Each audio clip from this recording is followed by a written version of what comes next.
अस्सलाम वालेकुम दोस्तों, मैं हूं आसिफ अली ख़ान। इंतहाई अहम मौजू के साथ आज आपके साथ हूं। बच्चे पढ़ाई में कमज़ोर क्यों हैं? हज़ारों लोग, हज़ारों वालिदैन इस हवाले से जो है वो परेशान रहते हैं कि या तो कंप्लीट मुकम्मल पढ़ाई में कमज़ोर है बच्चे, या किसी ख़ास सब्जेक्ट में कमज़ोर हैं। और ये कमज़ोरी का अंदाज़ा उन्हें जो है वो अक्सर इम्तिहान में आए हुए नंबरों से होता है कि इस फ़लाँ सब्जेक्ट के अंदर जो है वो बच्चे के नंबर अच्छे नहीं आ रहे। एक बात याद रखिएगा कि बच्चे के जो नंबर होते हैं ना एग्ज़ाम में, लेट्स सपोज़ कि मैथ्स में उसके नंबर कम आए हैं, हमें लगता है वो मैथ्स में वीक है। जबकि ऐसा नहीं है, वो कमज़ोर नहीं होता बच्चा, बच्चा वीक नहीं होता। मैथ्स कमज़ोरी को समझिए थोड़ा जिस तरह हमारे जिस्म में जब दर्द होता है, तो वो जो दर्द होता है ना जिस्म में, उसका मकसद ये नहीं होता कि हमारा जिस्म ख़राब है। दर्द का मकसद ये होता है कि दर्द सिर्फ़ अल्लाह रब्बुल इज़्ज़त ने इसलिए रखा है कि हमारी तवज्जो उस जगह पे चले जाए। यानी वो जगह, लेट्स सपोज़ कि सर में दर्द है या हाथ में दर्द है, तो वो दर्द हमें बताता है कि इस जगह पर आपको तवज्जो देने की ज़रूरत है, यहाँ पर कोई मसला चल रहा है। ये मकसद नहीं होता कि आपका पूरा जिस्म ख़राब हो गया है, आप निकम्मे नालायक हो गए हैं, अब आपका कुछ नहीं बनेगा ज़िंदगी। दर्द का मकसद ये नहीं होता। सिमिलरली, अगर बच्चे के एग्ज़ाम में नंबर अच्छे नहीं आए हैं या आपको किसी और तरीके से पता चलता है कि ये फ़ला जगह, फ़ला सब्जेक्ट में कमज़ोर है, तो इसका ये मतलब नहीं है, पहले तो ये निकाल लीजिए अपने ज़हन से कि बच्चा निकम्मा नालायक हो गया है और अब वो किसी काम का नहीं है। ऐसा बिल्कुल भी नहीं। अब आ जाइए कि क्या वजूहात हैं जिसकी वजह से बच्चे की पढ़ाई में रग़बत नहीं होती, या बच्चा कमज़ोरी दिखाता है, या बच्चे के नंबर अच्छे नहीं आते हैं। सबसे पहली वजह बच्चे का पढ़ाई में इंटरेस्ट ना होना, उसके उस्ताद का इंटरेस्टिंग ना होना होता है। या वालदा अगर घर में पढ़ा रही हैं या ट्यूटर अगर पढ़ा रहा है, तो बच्चे के सब्जेक्ट होता है ना, इसके कोई इमोशन नहीं होते। उस्ताद के इमोशन, वालदेन के जो पॉजिटिव इमोशंस होते हैं, वो सब्जेक्ट को इंटरेस्टिंग बनाते हैं। तो बाज़-औक़ात क्या होता है कि उस्ताद इतना मारपीट करता है या इतने ताने देता है या इतना बोरिंग होता है कि बच्चे को वो सब्जेक्ट से दिलचस्पी ही ख़त्म हो जाती है। इसीलिए किसी भी सब्जेक्ट को पढ़ाने के लिए हमारे यहाँ, ख़ास तौर पे पाकिस्तान में, अनफॉर्चुनेटली जो असातिज़ा होते हैं, ये कोई बहुत ज़्यादा ट्रेन्ड नहीं होते सब्जेक्ट। इनको अपना सब्जेक्ट तो बहुत अच्छा आता है, लेट्स सपोज़ कि मास्टर्स किया हुआ उस सब्जेक्ट में, लेकिन टीचिंग की जो साइंस है ना, वो सब्जेक्ट पढ़ के नहीं आए हुए होते, बच्चों की नफ्सियात का नहीं पता होता। अच्छा, जब तक पता चलता है ना, 10-15 साल का एक्सपीरियंस होता है, तब तक वो पता नहीं कितनों की ज़िंदगियाँ ख़राब कर चुके होते हैं। तो अच्छा, दूसरा ये होता है कि अपने जज़्बात पे इनको कंट्रोल नहीं होता। मैं बहुत ज़्यादा एलीट स्कूल्स की बात नहीं कर रहा, यकीनी तौर पे वहाँ पर जो है वो बहुत वेरिफ़िकेशन का एक सिस्टम होता है, असेसमेंट का सिस्टम होता है।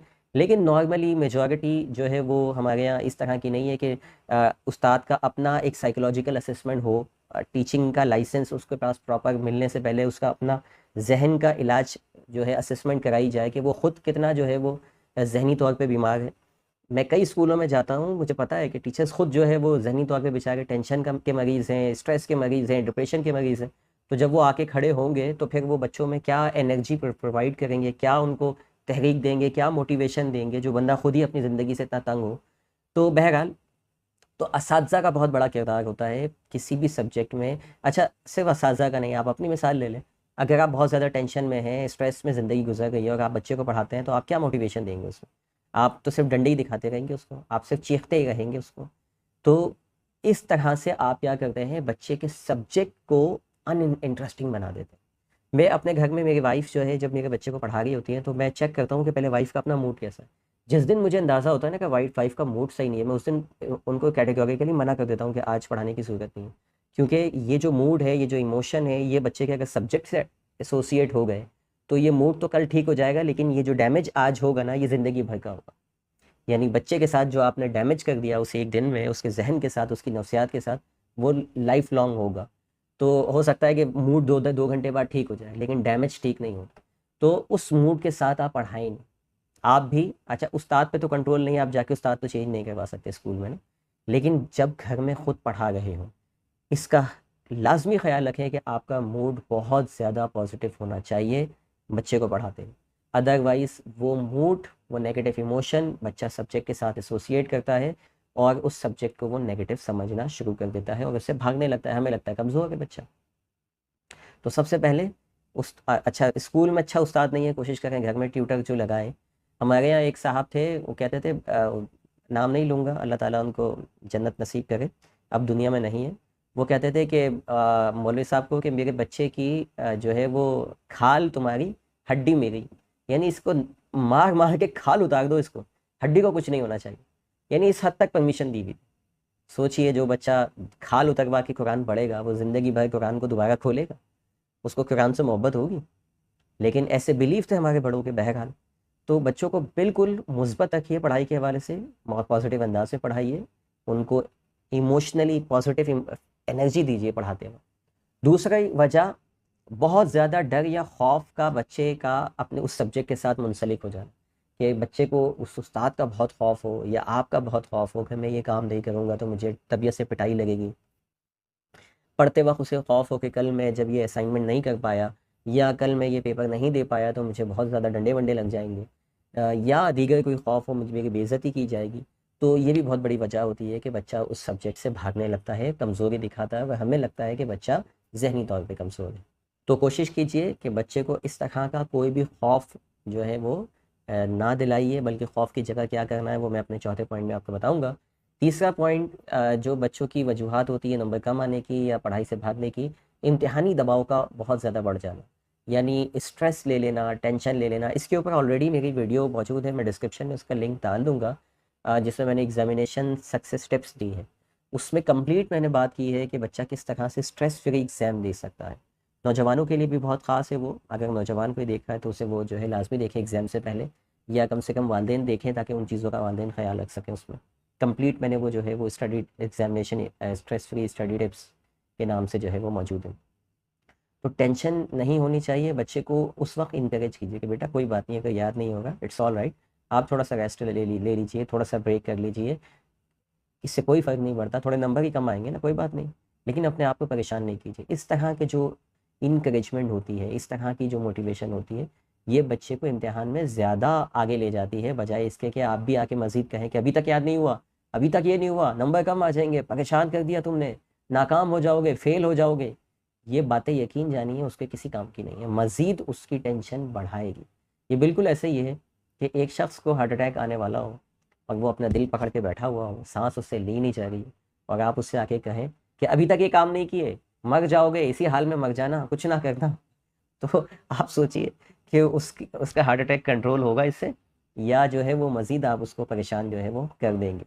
चौथी इम्पॉर्टेंट चीज़, नंबर कम आने की या पढ़ाई से किसी ख़ास सब्जेक्ट से रग़बत कम होने की, कि हम बच्चों में तहरीक पैदा नहीं करते, मोटिवेशन पैदा नहीं करते। मोटिवेशन होती है रिवॉर्ड से, ठीक है, रिवॉर्ड से भी होती है, पनिशमेंट से भी होती है, लेकिन चूंकि हमारे यहाँ पनिशमेंट ऑलरेडी थोप के हिसाब से दी जा रही होती है पहले से ही, तो मज़ीद मैं उसके ऊपर बात नहीं करता, मैं तो चाहता हूँ कि वो कम हो जाए।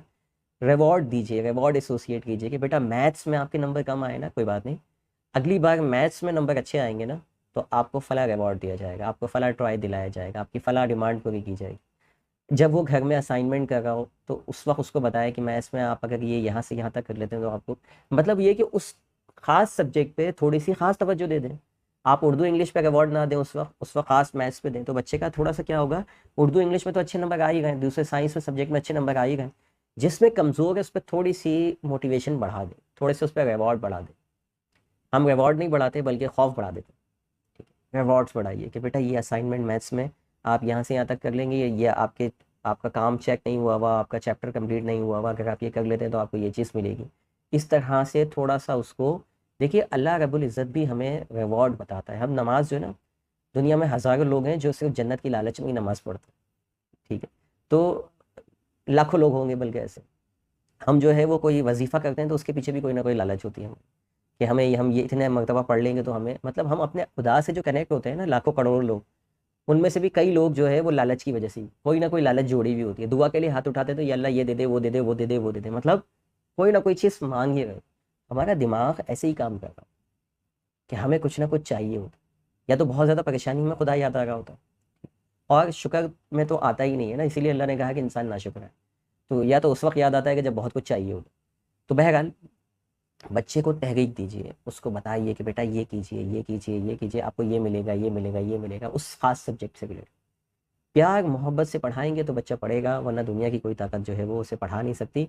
आप वो कुदरती तौर पे कुछ अगर बन गया ज़िंदगी में तो बन गया, उसके बाद क्रेडिट नहीं लीजिएगा। हज़ारों लोग क्रेडिट लेते हैं, वो जो बना है ना, आज इस पोस्ट पे बैठा हुआ है, हमारे डंडों की वजह से बैठा हुआ है। कई टीचर्स से बोलते हैं हमने खूब मारा था उसको। वो भाई उसकी किस्मत भी कोई चीज़ है, दीगर चीज़ उसके साथ दुआएं भी हैं, जिसने उसको शायद कामयाब किया। वो आपके डंडे ही कामयाब करेंगे क्या? ऐसा नहीं है, हर जगह ऐसा नहीं होता। पांचवी चीज़, इम्तिहानी तैयारी बाज़ औक़ात मुकम्मल नहीं होती, इस वजह से भी नंबर कम आते हैं। बच्चा बहुत अच्छा है, इंटेलिजेंट है, साल भर अच्छा परफॉर्म किया उसने, अब वो इम्तिहानी तैयारी मुकम्मल नहीं कर पाया, जिसकी वजह से नंबर कम आ गया और आपको लग रहा है कि ये कमज़ोर है, आपको लग रहा है ये निकम्मा है, ये नालायक है। दुनिया में हज़ारों बच्चे ऐसे होते हैं जो बहुत इंटेलिजेंट होते हैं, कई कई साल पोजीशन लेके आते हैं और उसके बाद अचानक उनके नंबर कम आ जाते हैं। कोई बात नहीं, it's it happens, it's normal. हम क्या शाहिद आफरीदी या सचिन तेंदुलकर या दुनिया के दीगर जो बड़े प्लेयर हैं, क्या वो ज़ीरो पे आउट नहीं होते? इतना एक्सपीरियंस रखने के बाद, इतनी प्रैक्टिस करने के बाद, इतना सब कुछ मेहनत करने के बाद, क्या वो डक पे आउट नहीं होते? होते हैं ना। कितने दुनिया के बड़े प्लेयर्स हैं जिनको कई मैचेस में कोई भी एक विकेट भी नहीं मिलती।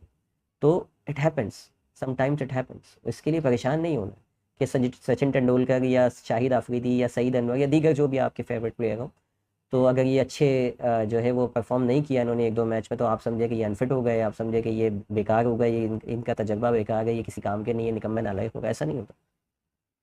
दोबारा फॉर्म में आते हैं, दोबारा अच्छा परफॉर्म करते हैं, आखिर में देखा जाता है एंड में कि क्या परफॉर्मेंस रही सारी ज़िंदगी। तो आपके बच्चे भी बाज़ डाउन हो सकते हैं, इसमें परेशान होने की बात नहीं। एक बार फिर तहरीक दें, एक बार फिर मोटिवेशन दें, आपका बच्चा दोबारा खड़ा होगा, दोबारा चले। लेकिन सिर्फ डंडे चलाएंगे तो यकीन जानिए कोई फ़ायदा नहीं होगा। थैंक यू फॉर वॉचिंग, मिलते हैं अगली वीडियो में। अल्लाह हाफ़िज़।